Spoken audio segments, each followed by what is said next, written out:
Supermarket में जो सब्जियां मिलती हैं वो शहर के इतने पास ही क्यों उगती हैं, जबकि अनाज के खेत इतने दूर दूर होते हैं? भाई इसका जवाब ना एक 200 साल पुराने लेकिन हैरान कर देने वाले सिंपल से आइडिया में छिपा है। आज हम इसी आइडिया को समझेंगे और देखेंगे कि ये आज भी हमारी दुनिया को कैसे चला रहा है।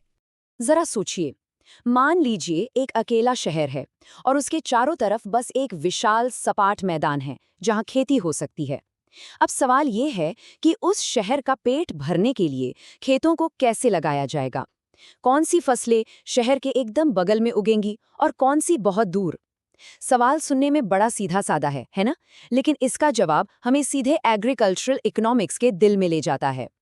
तो इस सवाल का जवाब हमें मिलता है 19वीं सदी के एक काल्पनिक राज्य से, एक ऐसी दुनिया जिसकी कल्पना एक जर्मन अर्थशास्त्री ने की थी।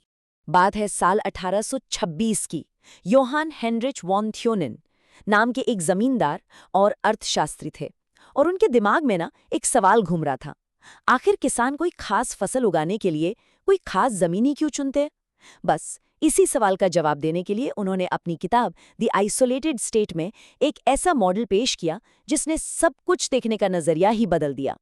तो ये काल्पनिक राज्य आखिर है क्या चीज? देखिए, वॉन थ्योनेन ने एक तरह की इकोनॉमिक लैब तैयार की। कल्पना कीजिए एक ऐसी दुनिया की जहां बस एक शहर है, उसके चारों ओर की जमीन एकदम सपाट और हर जगह एक जैसी उपजाऊ है, और ट्रांसपोर्ट का खर्चा सिर्फ और सिर्फ दूरी पर निर्भर करता है। कोई पहाड़ नहीं, कोई नदी नहीं, कुछ नहीं। उन्होंने सारी मुश्किलों को हटा दिया ताकि वो सिर्फ एक चीज पर ध्यान दे सकें। और वो एक चीज क्या है? देखिए, इस पूरे मॉडल का राज सिर्फ एक चीज में छिपा है, और वो है दूरी और मुनाफे का गणित। चलिए समझते हैं ये काम कैसे करता है। किसी भी किसान के लिए सबसे बड़ी चुनौती, सबसे बड़ा सिरदर्द क्या होता है? अपनी फसल को बाजार तक पहुंचाना। और इस काम में जो पैसा लगता है ना, यानी ट्रांसपोर्ट कॉस्ट, वही वॉन थ्योनेन के मॉडल का असली हीरो है, या कह लीजिए विलेन। ये ना एक बिल्कुल सीधा सा हिसाब है। बाजार से जितनी ज्यादा दूरी, ट्रांसपोर्ट पर उतना ही ज्यादा खर्चा। जो किसान शहर के पास है वो अपनी सब्जियां कम खर्च में बाजार पहुंचाकर ज्यादा मुनाफा कमाएगा। वहीं दूर बैठे किसान का तो आधा मुनाफा ट्रक के भाड़े में ही चला जाएगा। बस यही वो इकोनॉमिक प्रेशर है जो सब कुछ तय करता है। तो सवाल ये है कि किसान इस लागत की समस्या से कैसे निपटते हैं? वॉन थ्योनेन ने पाया कि इसका हल अपने आप ही निकल आता है, शहर के चारों ओर बनने वाले कुछ अदृश्य घेरों या रिंग्स की शक्ल में। और यहीं पर होता है असली जादू। वॉन थ्योनेन ने दिखाया कि ज्यादा से ज्यादा मुनाफा कमाने की होड़ में किसान अनजाने में ही एक पैटर्न बना लेते हैं। शहर के सबसे नजदीक डेयरी और सब्जियां, क्योंकि ये जल्दी खराब हो जाती हैं। उसके ठीक बाद वाले घेरे में जंगल, क्योंकि लकड़ी भारी होती है और उसे ट्रांसपोर्ट करना महंगा पड़ता है। और दूर अनाज की फसलें जो जल्दी खराब नहीं होती। और सबसे बाहर पशुपालन। क्यों? अरे भाई, जानवर तो अपना ट्रांसपोर्ट खुद कर लेते हैं, वो चलकर बाजार तक आ सकते हैं। है ना कमाल की बात?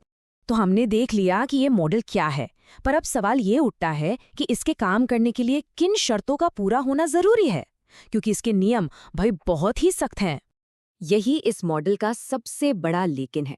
देखिए, ये सिस्टम इतना परफेक्ट और सुंदर इसलिए लगता है क्योंकि इसे एक परफेक्ट, एकदम सिंपल दुनिया के लिए बनाया गया है।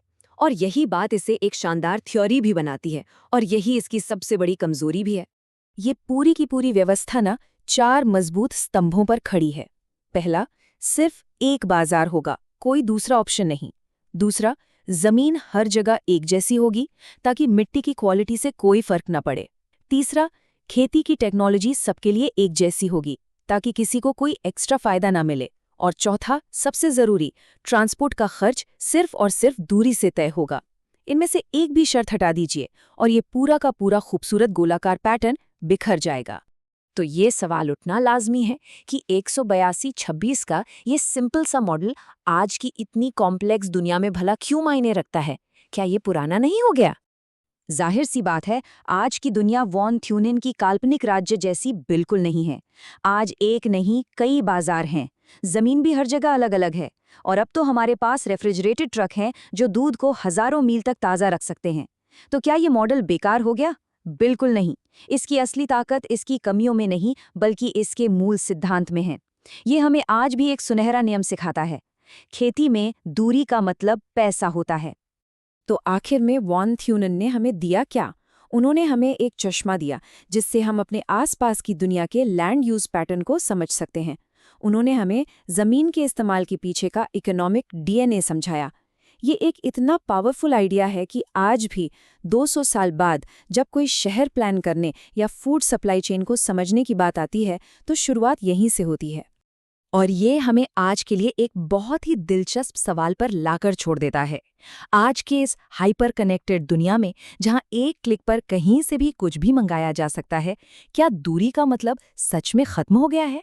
या फिर लोकल फूड जैसे मूवमेंट के साथ वॉन थ्यूनेन के वही पुराने घेरे एक नए मॉडर्न रूप में वापस आ रहे हैं? सोचने वाली बात है ना?